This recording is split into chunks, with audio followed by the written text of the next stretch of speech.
안녕하세요. 광교 수부동산 대표 이성용 소장입니다. 오늘은 광교 자연앤 힐스테이트 12가지 구조 구분 분석을 시작해 보겠습니다. 광교 자연앤 힐스테이트는 복층형 M과 N타입을 포함해 14가지 구조가 있습니다. 복층형은 실거주율이 높아 매물이 잘 안 나와 있고, 복층형이라 단층형 일반 구조인 12가지 타입을 분석해 보겠습니다. 12가지 구조는 보시는 것처럼 A에서 L타입까지입니다. 이를 저희는 3가지 타입군으로 구분하는데 3면 개방형, 타워형, 판상형으로 구분할 수 있습니다. 3면 개방형은 A와 E타입, 타워형은 BCFG, L타입, 판상형은 DH, IK 타입으로 구분 지을 수 있습니다. 먼저 3면 개방형 기본 특징을 보겠습니다. 3면 개방형 A와 E타입을 이렇게 같은 방향으로 돌려놓고 보면 같은 위치의 거실, 주방, 침실이 2, 3이 위치하는 것을 볼 수 있습니다. 비확장일 때를 표시해 보겠습니다. 다른 타입군들이 2면이 발코니인 것과 다르게 3면이 발코니인 것을 확인하실 수 있습니다. 이로 인해 확장형이 대부분인 요즘 아파트에선 서비스 면적이 내부 면적으로 포함되기에 3면 개방형은 상대적으로 넓은 내부와 추가 공간 등이 생긴다는 좋은 특징이 있습니다. 그로 인해 가장 넓은 거실과 주방, 넓은 발코니가 생깁니다. 다만 3면을 개방하기 위해서 타 타입들과 다르게 조망권 방향이 완전히 다르고, 거실 큰 창과 작은 창이 둘 다 커서 양쪽 창의 조망권이 중요한 만큼 분석 시 조금 더 신경 써야 한다는 특징이 있습니다. 이제 구분되는 특징을 보겠습니다. 전실 공간이 A와 E타입 모두 있는데, A타입은 WIC, 워크인 클로젯이라고 해서 문이 있는 공간으로 유모차나 스키보드 등 노출되지 않았으면 하는 짐들을 넣어둘 수 있다는 특징이 있습니다. E타입은 개방되어 있는 공간으로 되어 있으며 추가 수납장이 있는 구조로, 이런 전실 공간은 두 타입이 차이가 있습니다. 또 내부 컨셉이 다른데, A타입은 화이트톤의 큐빅 장식으로 되어 있고 젊은 층이 선호하는 구조이며, E타입은 중후한 느낌의 브라운톤 실내로 중년분들이 선호하는 구조입니다. 이런 특징들을 잘 이해하고 이에 따라 매물 중 장점이 부각되거나 단점이 포괄될 수 있는 매물을 잘 찾는 것이 중요합니다. 각각 타입별, 라인별, 동별, 장점과 특징은 3면 개방형 분석 영상에 더 자세히 볼 수 있게 만들어 두었습니다. 영상은 저희 사무실로 방문하셔서 실장님에게 요청하시면 됩니다. 3면 개방형의 구조 비율은 약 15%입니다. 자가 거주율에 따른 매물 등장 비율인 매물 비율도 비슷한 15% 정도입니다. 다음은 타워형 구조와 판상형 구조입니다. 타워형과 판상형의 명령기온부터 알아보겠습니다. 이런 모습이 타워형 아파트입니다. 높게 솟은 건물이라는 영어 단어 타워라는 이름처럼 높게 솟은 특징이 있습니다. 상대적으로 최근에 지은 높은 아파트들을 이야기합니다. 이 모습은 판상형 아파트라고 합니다. 일자판으로 뻗은 모양의 아파트 모양에 따라 판상형 아파트라고 합니다. 상대적으로 예전에 지어졌던 아파트 형식입니다. 모두 같은 곳을 바라보는 단순한 구조와 배치로 분석이 많이 필요 없는 아파트입니다. 먼저 타워형 구조부터 살펴볼게요. 타워형 구조는 타워형 아파트가 등장한 후 높게 솟은 모양을 위해 힘을 받기 위한 내력벽이 있어야 하는 중심 쪽에 있는 구조로 타워형 아파트 등장에 맞춰 처음 선보인 새로운 구조 스타일입니다. 이를 타워형 아파트 앞 이름을 따라 타워형 구조로 불리게 됐습니다. 참고로 초창기 타워형 아파트에는 중심에는 타워형 구조가, 날개 부분에는 판상형 구조가 배치되었고 비율은 50%로 반반입니다. 우리 자연앤 힐스테이트는 30평대 타워형 구조의 특징을 가지고 있는데, 30평대 타워형 구조에는 힘을 받기 위한 내력벽이 이 위치에 있습니다. 타워형 구조인 B, C, F, G, J, L타입 모두 같은 특징이 있습니다. 타워형 구조의 기본 특징에서부터 살펴보겠습니다. 여기 B와 C타입이 있습니다. 비확장 일대를 표시해 보겠습니다. 거실에서 보면 두 군데, 거실과 침실이에만 발코니가 있는 것처럼 보여 2베이 구조라고도 불립니다. 작은 방 쪽 발코니가 거실에서 보이지 않는 구조이기 때문인데, 이런 특징에 따라 거실 쪽 조망과 침실 2, 3의 조망이 다르다는 것이 기본 특징입니다. 이젠 타워형 안에서도 구분되는 특징을 보겠습니다. 먼저 침실의 안방의 위치에 따른 모양 차이를 보겠습니다. 여기 B와 C타입을 보겠습니다. B타입 침실일은 거실과 가까운 위치에 있습니다. C타입 침실일은 현관 쪽에 가까운 위치에 있습니다. 이에 따른 모양의 차이가 생깁니다. B타입과 같은 모양의 타입은 G, J, L타입이고 C타입과 같은 모양의 타입은 F타입입니다. C와 F타입은 조망 특화 타입이라고도 불립니다. 다음 구분 특징을 보겠습니다. 여기 B와 G 타입이 있습니다. 이 두 타입은 이렇게 아이소 모양을 봤을 땐 그 차이를 느낄 수 없다는 분들이 많습니다. 하지만 실제 매물을 비교해보면 오히려 앞 특징보다 더 많은 차이가 납니다. 그 이유는 거실과 작은 방의 상대 비율 차이 때문입니다. B타입은 거실이 상대적으로 큰 타입, G타입은 침실삼이 상대적으로 큰 타입입니다. 거실 크기 차이입니다. 거실 큰 창 크기는 같은데 이렇게 아트월 크기 차이가 납니다. B타입이 상대적으로 큰 모습입니다. 이번엔 침실 3, 가장 안쪽 방의 크기 차이입니다. 창 부분 크기는 거의 같은 모습입니다. 세로 부분은 크기 차이가 납니다. G타입이 상대적으로 큰 모습을 볼 수 있습니다.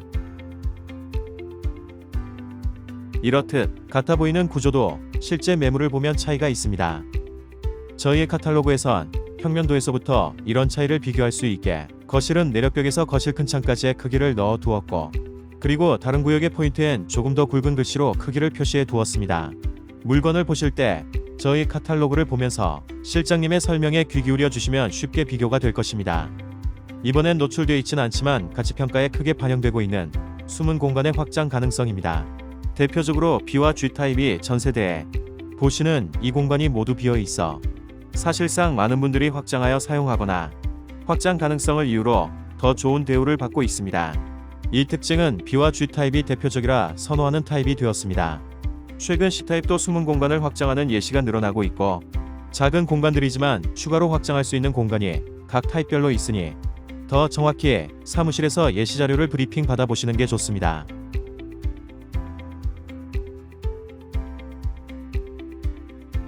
이제 카탈로그 위쪽 타입 배치도에서 확인해 보실 수 있는 특징을 알려드리겠습니다. 타워형 중 정남향집이라고 불리는 타입이 3개가 있습니다. 정확히 말하자면 구조 가운데 라인이 정남향이라 그렇게 불리는 타입들입니다. 바로 C와 G와 J 타입입니다. 보통 타워형은 거실 큰 창 기준으로 향을 얘기하지만 이 세 가지 타입은 가운데 라인이 정남향이라 남향집으로 불립니다. 이 세 집도 거실 큰 창 기준으로 말할 때는 남동향입니다. 저의 타입 배치도에 색깔이 있는 곳이 타워형입니다. 타워형의 거실 큰 창 기준 조망 방향입니다. 이번엔 작은 방들 조망 방향입니다. 이렇듯 같은 남동향이라고 해도 작은 방 방향은 정반대인 경우가 있으니 타워형 매물을 보실 땐 항상 작은 방의 향과 조망까지 구분해서 보시는 것이 좋습니다. 타워형의 구조 비율은 약 60% 선이며 매물 비율은 약 70%로 상대적으로 매물이 많은 편이라 가장 잘 분석해야 하는 타입군으로 말씀드립니다. 마지막으로 판상형 구조를 보겠습니다. 판상형 아파트 등장과 함께 나온 구조입니다. 참고로 예전 판상형 아파트는 100% 판상형 구조였습니다. 말 그대로 일자 모양이 큰 특징입니다. 판상형 구조의 기본 특징을 보겠습니다. 비확장 일대를 표시해 보겠습니다. 이렇게 비확장이었을 때 앞쪽에 발코니 4개가 연결되어 있다 해서 호베이 구조라고 불립니다. 조망 방향 또한 같아 상대적으로 이해하기 편한 구조입니다. 그리고 거실 큰 창과 주방 창문을 통해 맞바람이 치는 구조라서 인기가 많습니다. 이젠 자연앤 힐스테이트 판상형 안에서의 서로 구분되는 특징을 보겠습니다. 먼저 붙박이장 모양입니다. D와 I타입은 일자형 붙박이장입니다. H와 K타입은 시스템장 스타일입니다. 이에 따라 활용도와 인테리어 방법이 달라진다는 특징이 있습니다. 다음 보실 곳은 알파룸입니다. 각 타입별 알파룸의 세부 분석 자료는 판상형 분석 영상에 있습니다. 오늘은 가장 크게 구분되는 특징만 보겠습니다. 먼저 DHI 타입은 3면이 막혀있는 형태를 띠고 있습니다.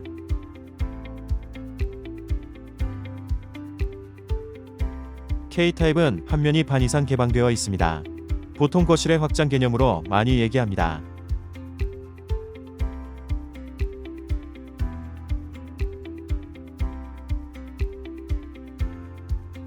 이런 특징에 따라 인테리어의 방법도 차이가 생기게 됩니다. 다음은 침실의 안방의 발코니 차이입니다. 발코니와 실외기실과 대피공간은 전용 면적에 들어가지 않는 서비스 공간으로 분류됩니다. 이 중 실외기실과 대피공간이 발코니 공간으로 들어가느냐 마느냐로 침실 안방의 발코니 크기가 결정됩니다. 판상형 구조는 다른 구조와 중첩되지 않는 날개 쪽에 위치하는 경우가 많습니다. 그래서 뒤쪽 공간에 여유가 있어 실외기실이나 대피 공간을 따로 둘 수 있는 경우가 많아 발코니가 넓다는 큰 특징을 가지고 있습니다. 힐스테이트에선 DHI 타입이 날개 쪽 공간입니다. K타입 발코니엔 실외 기실이 있습니다. 하지만 이는 외풍 없는 사이집이라는 장점을 갖게 하는 배치에 따라 나온 것이라 꼭 단점으로만 볼 수는 없습니다. 타입 배치도에서 판상형을 보겠습니다. 단일 조망권이라 거실 큰 창 조망권 방향입니다. DHI는 같은 남서향입니다. 먼저 가장 안쪽 동라인인 D타입 조망권을 보시죠. 이제 가운데 동라인인 H와 I타입의 조망권을 보시죠. 같은 남서향이라도 동라인에 따라 방향이 조금 다르다는 특징이 있습니다. 이번엔 K타입 조망권을 보시죠. K타입은 같은 남동향입니다. 다만 같은 동라인이지만 땅 모양에 따라 배치가 달라서 조망 방향도 각각 다릅니다. 이 특징들은 일조량과 조망 분석 시 참고할 내용입니다. 판상형 분석 영상을 참고하시고 사무실에선 조망 VR, 항공 VR로 조망권을 3D 시뮬레이션으로 일조량을 확인하세요. 판상형의 구조 비율은 약 25% 선입니다. 매물 비율은 자가거 주율이 높아 15% 정도입니다. 매물 비율에 따라 보면 3명계 방형과 판상형의 매물은 쉽게 비교해 볼 수가 없어 가상 매물들을 추가하여 현 매물의 정확한 포지션을 알려드리는 저희만의 독창적인 브리핑 서비스를 받아보셔야 좋은 매물을 선택할 수 있습니다. 우리 광교 자연앤 힐스테이트는 1764세대이고 타입별 세대수와 구조 비율은 다음과 같습니다. 하지만 매물이 나오는 매물 비율은 다릅니다. 광교 자연앤 힐스테이트는 전형적인 타워형 아파트인 A, B, A 구조의 아파트가 아닙니다. 우리 자연앤 힐스테이트는 타워형 아파트에 있는 A, B의 3명계 방형시가 대지 모양에 맞춰 각 라인별 가장 효율적으로 배치되었습니다. 이 배치를 블록형 배치라고 하는데 이에 관한 자세한 내용은 저희 수부동산 유튜브 채널 광교 자연앤 힐스테이트 리뷰 2탄에서 쉽게 설명해드리고 있습니다. 이런 특징들에 따라 타입별, 라인별 특장점이 생기는 동호수 라인들이 많습니다. 정확한 분석과 상담이 필요한 이유입니다. 오늘 영상은 집을 보시기 전 기초를 잡는 영상입니다. 집을 보신 후 마음에 드는 타입들에 대해 더 알고 싶은 내용은 3가지 타입군별 심화 분석 영상에서 다루고 있습니다. 영상은 사무실에 방문하셔서 실장님에게 요청하시면 됩니다. 이상 광교 자연앤 힐스테이트 12가지 구조 구분 및 분석을 마치도록 하겠습니다. 구독과 좋아요, 댓글과 알림 설정으로 광교를 위한 저희 수부동산의 노력을 응원해주세요. 감사합니다.